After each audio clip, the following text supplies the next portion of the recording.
ګجرات ټایټنز او راجستان رایلز په سلامونه مو هرکلی کوم که غواړئ چې بشپړ معلومات ترلاسه کړئ نو تر پایه راسره اوسئ.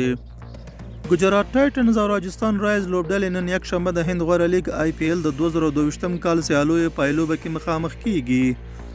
ګجرات ټایټنز د روان کال IPL ګروپي سټیج کې له خپلو 14 لوبو لس او راجستان بیا 9 لوبې وګټلې او په ترتیب سره د نوملړ لومړی او دویمه لوبډله وه.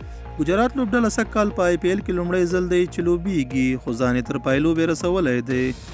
د راشد خان په ګډون رحمان الله ګربز او نور احمد لکړوال هم د دې لوبډلې برخه دي. دا زموږ نننی چمتو شوی مطلب. تر بیا ښه وخت او ښې چارې.